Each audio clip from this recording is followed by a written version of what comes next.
The rain was hammering against the windows of our craftsman-style house on Cedar Street when Rachel and I had the worst fight of our 8-year marriage. It was a Tuesday night in November, and what had started as a discussion about our monthly budget had escalated into something much uglier.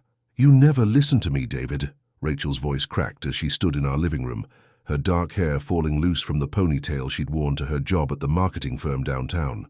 "I've been telling you for months that we need to cut back on expenses, but you just bought another piece of equipment for your workshop, without even talking to me."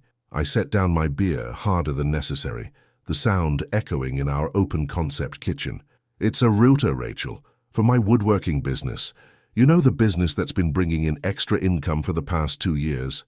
"Extra income?" She laughed bitterly. "David, you've made maybe $300 in the last 6 months. Meanwhile, that hobby of yours has cost us thousands in tools and materials."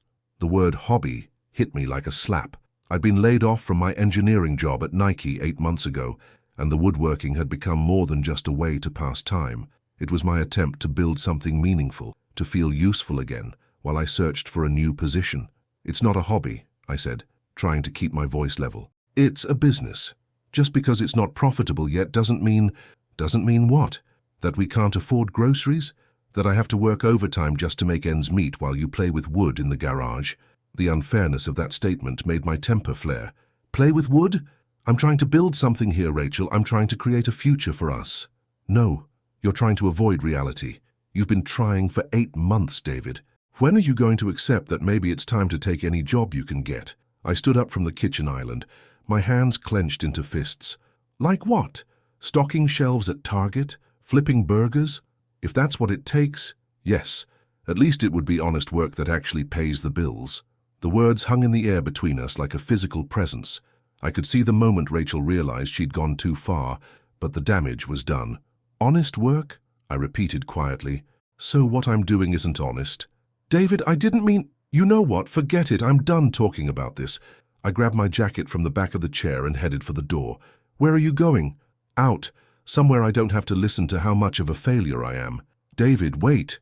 But I was already at the front door, my hand on the brass handle we'd picked out together when we'd first bought the house that was now apparently too expensive for us to afford. "Don't wait up," I called over my shoulder. "I'll sleep on the couch when I get back." "No." Rachel's voice was cold now, all the fight drained out of it. "You won't. You'll sleep on the couch tonight, or you'll sleep somewhere else. But you're not sleeping in our bed with that attitude." I turned back to look at her standing in the doorway between the kitchen and living room, her arms crossed defensively over her chest. She was beautiful even when she was angry, high cheekbones, green eyes that could be warm or cutting depending on her mood, the kind of smile that had made me fall in love with her in the first place. Right now, those eyes were hard as emeralds. "Fine," I said. "I'll sleep somewhere else." The rain soaked through my jacket before I even made it to my truck. As I sat in the driver's seat, watching the water run down the windshield, I realized I had nowhere to go. My parents lived in Seattle, 3 hours away. My brother was deployed overseas. My few close friends were mostly couples who knew both Rachel and me. Showing up at their door would just create awkwardness for everyone involved. That's when I thought of Emma. Emma Castellano had been Rachel's best friend since college, and she'd become a close friend of mine too over the years. She was single, lived alone in a small house in the Selwood neighborhood, and had always been the kind of person who kept her door open for friends in need. She was also the kind of person who wouldn't ask too many questions if I showed up on her doorstep at 9 p.m. on a Tuesday night. I pulled out my phone and hesitated for a moment before typing, "Hey Em, weird question, but can I crash at your place tonight? Rachel and I had a fight and I need somewhere to cool off." Her response came back almost immediately. "Of course, door's unlocked. There's leftover pizza in the fridge and blankets on the couch. You okay?" "I will be. Thanks." As I drove through the rain-slicked streets of southeast Portland, I told myself I was just being practical. Emma was a friend, nothing more. She was offering me a place to sleep, not an escape from my problems. I'd sleep on her couch, clear my head, and figure out how to apologize to Rachel in the morning. But as I pulled into Emma's driveway and saw the warm light spilling from her living room windows, I felt something I hadn't felt in months. Welcome. Emma's house was everything ours wasn't. Small, cozy, filled with mismatched furniture and the kind of organized chaos that comes from someone who actually lives in their space, rather than just maintaining it. The walls were covered with her photography. She was a freelance photographer who specialized in local bands and small businesses, and the whole place smelled like vanilla candles and the faint scent of her darkroom chemicals. "You look like hell," Emma said as she opened the door, but her smile took the sting out of the words. She was wearing an oversized Portland Timbers sweatshirt and leggings, her curly red hair pulled back in a messy bun. At 32, she was 3 years younger than Rachel and me, but she had this easy confidence that made her seem older sometimes. "Feel like it too," I said, stepping inside and dripping on her hardwood floors. "Sorry about the short notice." "Don't be ridiculous. You know you're always welcome here." She handed me a towel and gestured toward the living room. "Sit.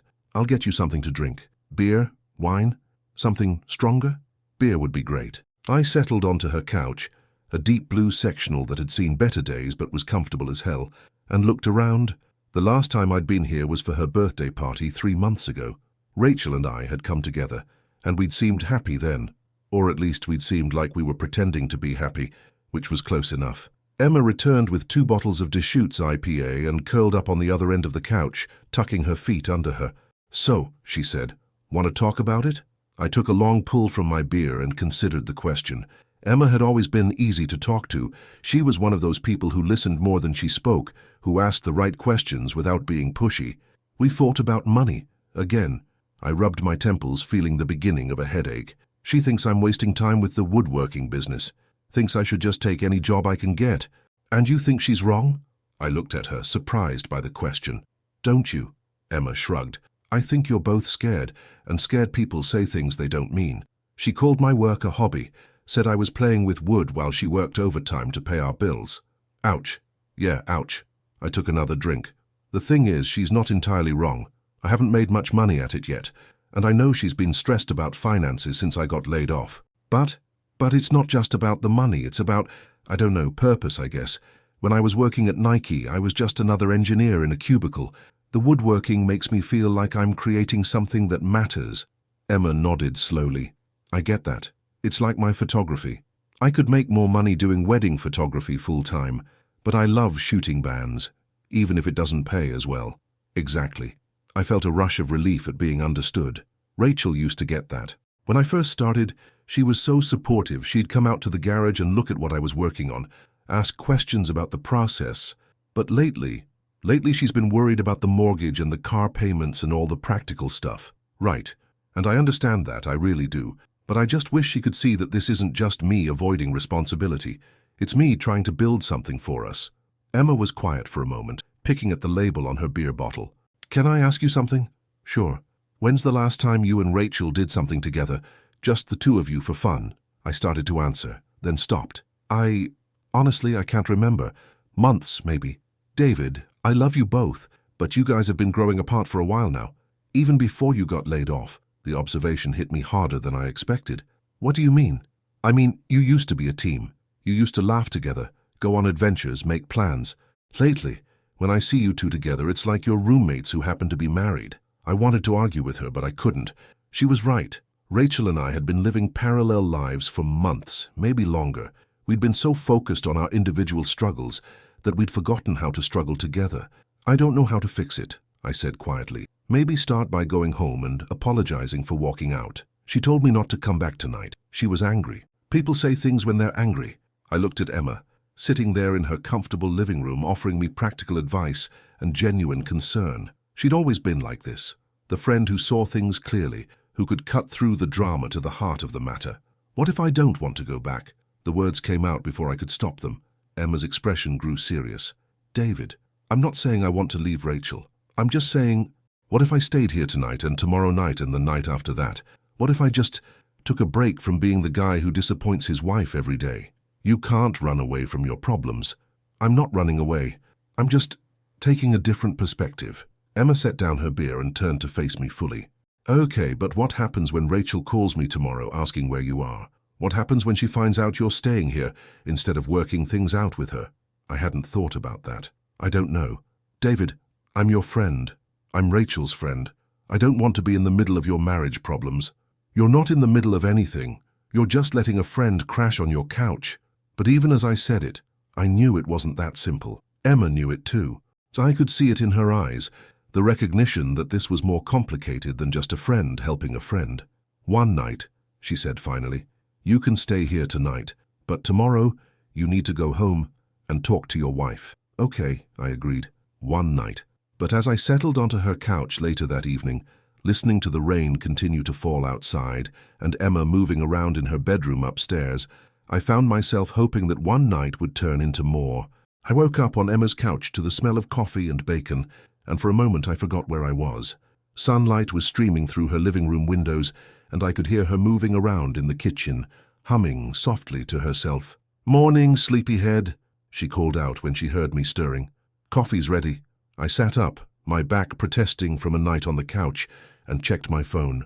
3 missed calls from Rachel, and a string of text messages that progressed from concern to angry to hurt. "Where are you? David, please call me back. I'm worried about you. This is ridiculous. Come home." "Fine. Don't come home. See if I care." The last message had been sent at 2:47 a.m. I felt a stab of guilt, followed immediately by a flash of anger. She'd been the one to kick me out. She'd been the one to say I couldn't sleep in our bed. "Everything okay?" Emma appeared in the doorway holding 2 mugs of coffee. She'd changed into jeans and a flannel shirt, and her hair was down around her shoulders. "Rachel's been calling." I figured she would be.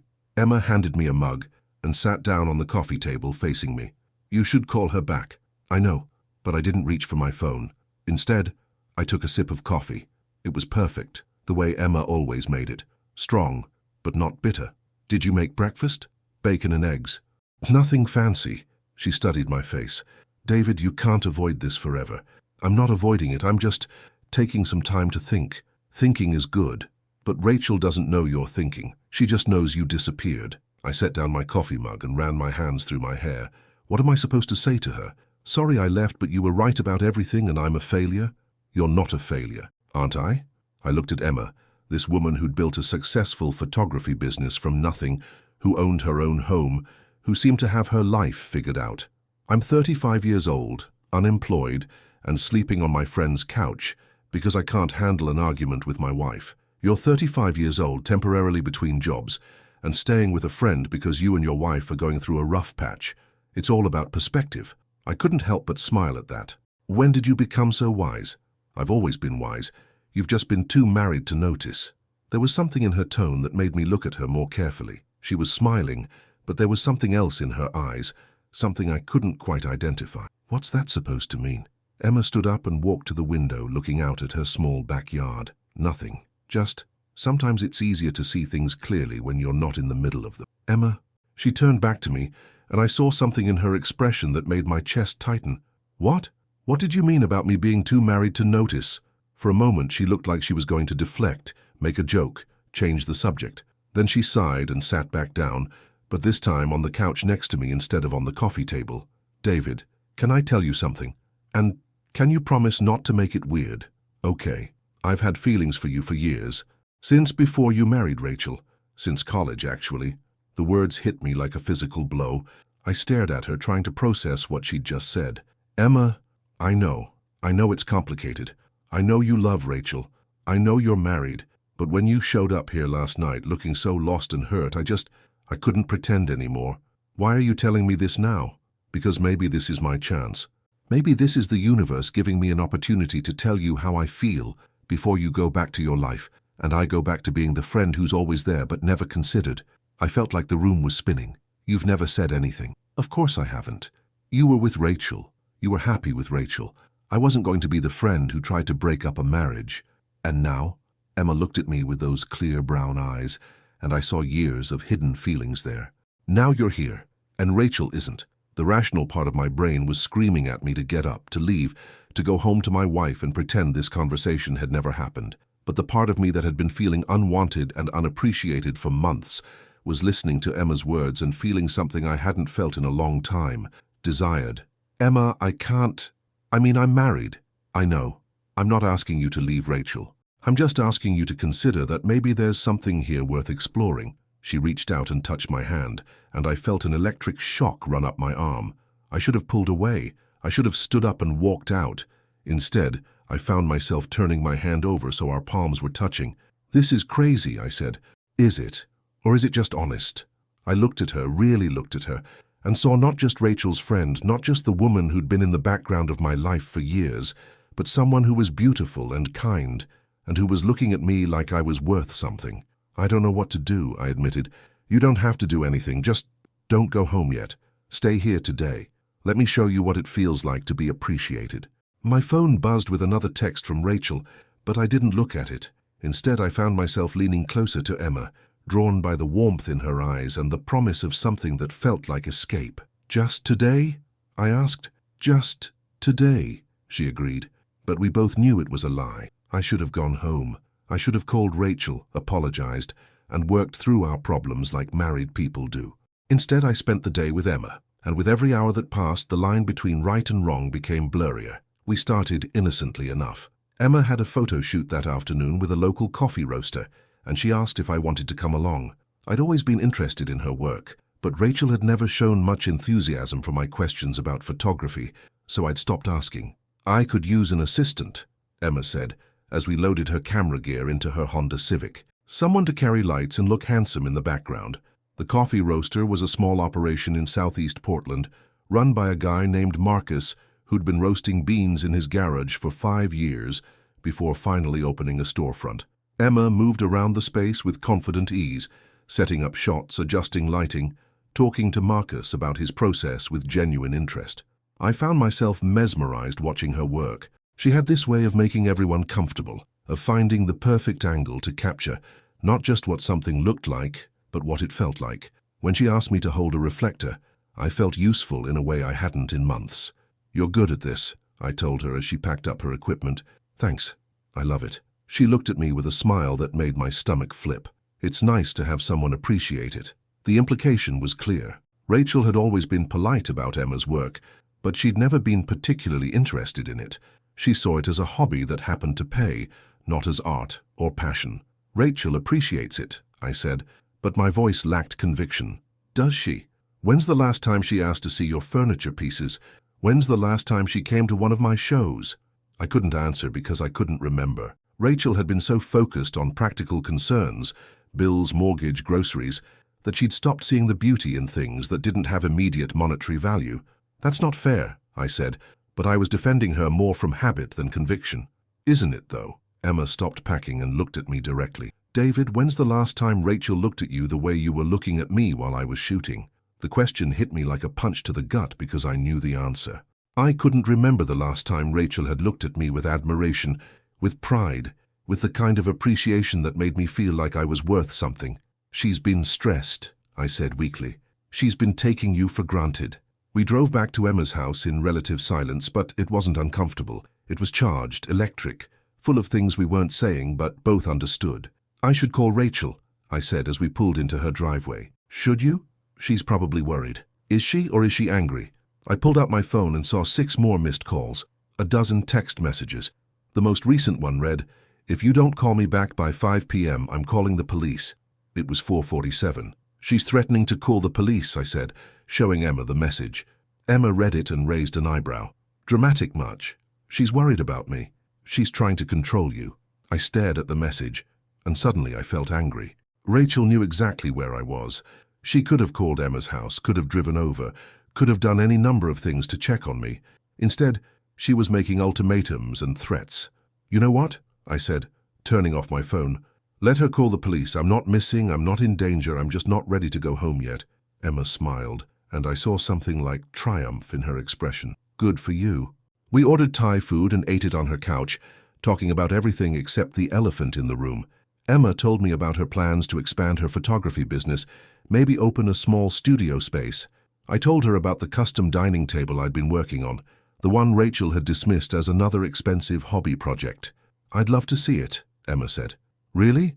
Really, I bet it's beautiful. The way she said it with such genuine interest and confidence in my abilities made me feel like I could build anything. When was the last time Rachel had made me feel that way? I could show you some pictures, I said, pulling out my phone. I'd rather see it in person. Before I could think about the implications, I heard myself saying, we could go by the house. Rachel's probably at her sister's by now. She always goes there when we fight. Are you sure? Yeah. I want to show you. The drive to my house felt like crossing a line I couldn't uncross. I was bringing another woman to my home, to my workshop, to the space where I'd been pouring my heart and soul for the past 8 months. The space Rachel had dismissed as a waste of time and money. Rachel's car wasn't in the driveway, just as I'd predicted. I let us in through the side door that led directly to the garage, flipping on the lights to reveal my workshop. "David," Emma breathed, looking around at the organized chaos of my tools, the half-finished projects, the smell of sawdust and wood stain. "This is incredible." The dining table sat in the center of the space, nearly complete. It was made from reclaimed Oregon oak, with a live edge that followed the natural curve of the wood. The grain was beautiful, the finish smooth as glass. It was the best piece I'd ever made. Emma walked around it slowly, running her hands along the surface. "This is art, David. This is absolutely beautiful." "You think so?" "I know so." She looked at me with such admiration that I felt my chest swell with pride. "How could Rachel not see how talented you are? She thinks it's a waste of time. Then she's an idiot." The words hung in the air between us, and I realized we'd crossed another line. Emma had just called my wife an idiot, and I hadn't defended her. I hadn't even wanted to. "I should show you the rest of the house," I said, though I wasn't sure why. "David, what? Are you sure you want to do this?" I looked at her standing in my workshop, her hands still resting on the table I'd made, her eyes full of understanding and appreciation for my work. Then I thought about Rachel, probably at her sister's house, complaining about how irresponsible I was, how I'd abandoned her. "Yeah," I said, "I'm sure." I led Emma into the house, showing her the kitchen where Rachel and I had fought, the living room where we'd grown apart, the bedroom where we'd stopped really seeing each other. With every room, I felt more disconnected from my life with Rachel, and more connected to this woman who saw value in things my wife couldn't be bothered to appreciate. "It's a beautiful house," Emma said as we stood in the living room. "It doesn't feel like home anymore." "What does?" I looked at her, and the answer was clear even though I couldn't say it out loud. Home was wherever Emma was. Home was where someone looked at me with pride instead of disappointment, where someone appreciated my work instead of dismissing it, where someone chose to be with me instead of threatening me with ultimatums. "Emma," I said. "Yeah? I think I'm falling in love with you." She smiled, and I saw tears in her eyes. "I think I've been waiting my whole life for you to say that." When she kissed me, standing in my living room surrounded by the remnants of my marriage, I felt like I was coming home for the first time in years. I woke up in my own bed, but I wasn't alone.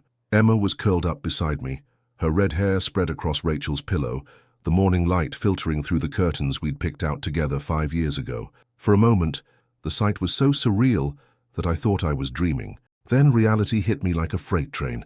I'd slept with Emma, in my bed, the bed I shared with my wife. "Oh, God," I whispered, sitting up abruptly. Emma stirred beside me, opening her eyes slowly. When she saw my face, her expression shifted from sleepy contentment to concern. "David, what's wrong? What's wrong?" I stood up, running my hands through my hair. "Emma, this is my bed, my wife's bed." "I know." She sat up, pulling the sheet around herself. "You invited me up here." "I know I did, but..." I started pacing, the full weight of what we'd done crashing down on me. "Jesus, Emma, what have we done? We followed our hearts. We destroyed my marriage. Did we? Or was it already destroyed?" I stopped pacing and looked at her. Even now, even in the harsh light of morning and the crushing weight of guilt, she was beautiful, and she was looking at me with such tenderness, such understanding. "Rachel is going to kill me," I said. "Maybe. Or maybe she'll realize that you both need to be with people who appreciate you. You don't understand. She's not just going to be hurt. She's going to be devastated. You're her best friend." For the first time, I saw doubt flicker across Emma's face. "I know, I've been thinking about that. And I think maybe she doesn't deserve either of us." The words were so cold, so calculating, that I felt a chill run down my spine. "What do you mean?" Emma got out of bed and started getting dressed. "I mean, David, when's the last time Rachel was truly happy? When's the last time she said something nice to you, or supported your dreams, or acted like she was glad to be married to you? She's been stressed. Stop making excuses for her." Emma's voice was sharper now, more insistent. "You've been making excuses for her for months, maybe years. She treats you like you're a burden, like you're something she has to tolerate rather than someone she chose to love. That's not true, isn't it? David, I've watched you both. I've seen how she dismisses your work, how she rolls her eyes when you talk about your projects, how she acts like you're this disappointing husband who can't get his act together." Every word Emma spoke felt like a knife, partly because they were cruel, but mostly because they contained grains of truth I'd been trying to ignore. "She's not a bad person," I said weakly. I didn't say she was. I said she's not right for you. The sound of a car door slamming outside made us both freeze. Through the bedroom window, I could see Rachel's Honda Accord in the driveway. Shit, I breathed. She's home. Emma looked surprisingly calm. Okay. Okay, that's it? She's about to walk in here and find us together and you say okay. David, this was going to happen eventually. Better now than later. I have to get you out of here. No. Emma's voice was firm. I'm not hiding. I'm not sneaking out the back door like some dirty secret. Emma, please. No, David. If we're going to be together, we have to be honest about it. That starts now. I heard Rachel's key in the front door, heard her voice calling out, David, are you here? Your truck is in the driveway. Emma walked to the top of the stairs. He's up here, Rachel. We both are. The silence that followed was deafening. Then I heard Rachel's footsteps on the stairs, quick and sharp, and I knew there was no escaping this.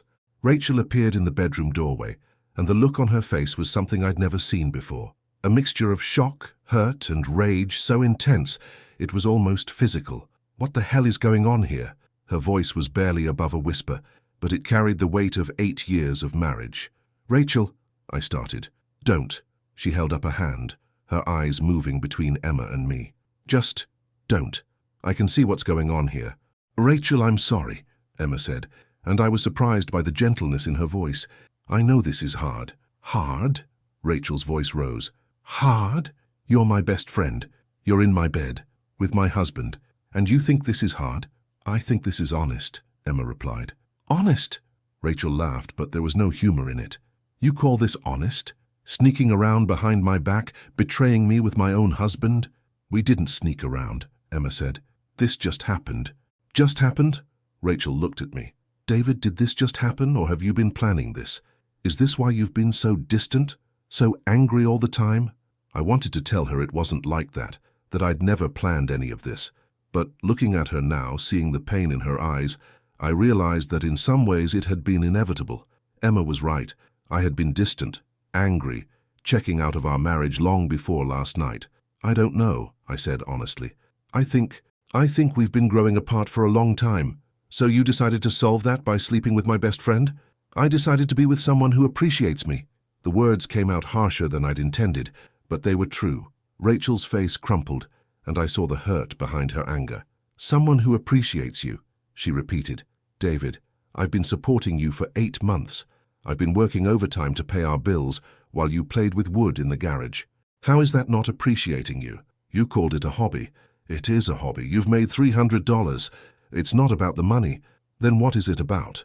I looked at Emma, who was watching this exchange with careful attention, and then back at Rachel. It's about feeling like the person I'm with believes in me. I do believe in you. No, you don't. You believe in the old me, the engineer with the steady paycheck. But this me, the one who wants to build something with his hands, who wants to create something beautiful, you think that guy is a disappointment.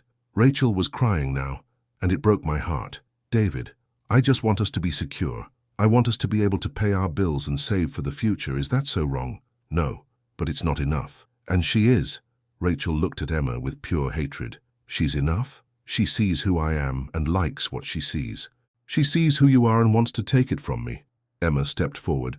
Rachel, I never meant for this to happen, but I can't pretend I don't have feelings for David. I can't pretend that I don't think you two are wrong for each other. You're my best friend. I was your best friend. Now I'm the woman who's in love with your husband. The brutal honesty of it hung in the air like a physical presence. Rachel looked between us, and I saw the moment she realized this wasn't just about sex or betrayal. It was about the end of everything. Get out, she said quietly. Rachel, I started. Both of you. Get out of my house. This is my house too, I said. Not anymore. Get your things and get out. I'll have my lawyer contact you about the divorce. The word divorce hit me like a slap. Even though I'd known this was where we were heading, hearing it said out loud made it real. We should talk about this, I said. Talk about what? How you threw away 8 years of marriage for her. How my husband and my best friend betrayed me in the worst possible way. Rachel's voice was getting stronger, more sure. There's nothing left to talk about. She turned and walked out of the room, leaving Emma and me alone in the wreckage of my marriage. She's right, I said quietly. We should go. David. No, she's right. This is her house now. I made my choice. As I packed a bag, I felt the weight of what I'd done settling on my shoulders. I destroyed my marriage, lost my best friend's trust, and hurt the woman I'd promised to love and protect. But looking at Emma, seeing the hope in her eyes, I realized I didn't regret it. Maybe that made me a terrible person. Maybe it made me selfish and cruel. But for the first time in months, I felt like I was moving toward something instead of away from it. "Ready?" Emma asked. "Yeah," I said. "I'm ready." We left together and I didn't look back. 6 months later, the morning sun was streaming through the windows of our house, as I put the finishing touches on the kitchen table I'd been working on for the past month. It was smaller than the dining table I'd left behind, but it was perfect for the space, perfect for us. "Coffee's ready," Emma called from the kitchen, and I smiled at the domestic normalcy of it. 6 months ago, I'd been sleeping on this same couch, angry and lost and trying to figure out how my life had fallen apart. Now I was living here, building furniture in the converted garage-turned-workshop Emma had helped me set up, slowly building a business that was actually starting to turn a profit. "Coming," I called back, setting down my sandpaper and admiring my work. The table was made from reclaimed fur, with clean lines and a natural finish that Emma had helped me choose. She had an eye for design that complemented my craftsmanship perfectly. "Looks beautiful," she said, appearing in the doorway with 2 mugs of coffee. "Mrs. Patterson is going to love it." Mrs. Patterson was one of our regular customers now. Emma had photographed her garden for a local magazine, and when she'd seen some of my work in the background of the shots, she'd commissioned a whole set of outdoor furniture. Word of mouth had led to more commissions, and for the first time in months I felt like I was actually building something sustainable. "She better, for what she's paying," I said, accepting the coffee gratefully. "She's not paying for just the table, David. She's paying for art." I still wasn't entirely comfortable with that word, art, but I was learning to accept it. Emma had helped me see my work differently, had helped me understand that there was value in creating something beautiful, even if it wasn't immediately profitable. "Speaking of which," Emma said, "I got a call from Portland Monthly yesterday. They want to do a feature on local artisans and they're interested in including you." "Really? Really?" I may have shown them some photos of your work. I looked at her. This woman who'd turned my life upside down and then helped me put it back together in a way that made more sense. "You've been busy. I've been proud. There's a difference." That was the thing about Emma. She was proud of me. Not just proud of what I could provide or what I could do for her, but proud of who I was. It was a feeling I'd forgotten I could have. "Any word from Rachel?" Emma asked, and I felt the familiar pang of guilt that always came with my ex-wife's name. "The divorce was finalized last week. She's keeping the house. How do you feel about that?" I thought about it for a moment. Relieved, mostly. It never really felt like home anyway. "And this does?" I looked around the small workshop, at the tools Emma had helped me organize, at the pieces I'd made that were scattered around the space. Through the window, I could see into the kitchen where Emma was already planning what to cook for dinner, humming softly to herself. "Yeah," I said, "this does." The guilt was still there. It probably always would be. I'd handled the end of my marriage badly, had hurt Rachel in ways I was still trying to process, but I couldn't bring myself to regret the choice I'd made. Emma and I worked. We supported each other's dreams, appreciated each other's talents, built something together that felt sustainable and real. "I ran into Linda Morrison at the grocery store yesterday," Emma said, settling onto the workbench. "Linda was one of our mutual friends from the old neighborhood, someone who'd known both Rachel and me." "How did that go?" "About as well as you'd expect. She made it clear that she thinks we're both terrible people." "Are we?" Emma considered the question seriously. "I think we're people who made hard choices. I think we're people who decided to be honest about what we wanted instead of pretending to be happy in situations that weren't working." "That's a generous interpretation." "It's an accurate one. David, you were miserable in your marriage. Rachel was miserable too, even if she won't admit it. We didn't destroy something beautiful. We ended something that was already broken. I wanted to believe that. Most days, I did believe it. But there were still moments when I wondered if we could have fixed things, if I'd tried harder, if I'd been more patient. "Do you ever wonder what would have happened if I'd gone home that night?" I asked. "Every day," Emma admitted.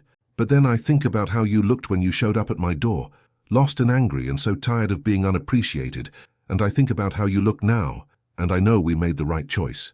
"How do I look now?" "Happy, confident, like you remember who you are." She was right. I did feel like myself again, maybe for the first time in years.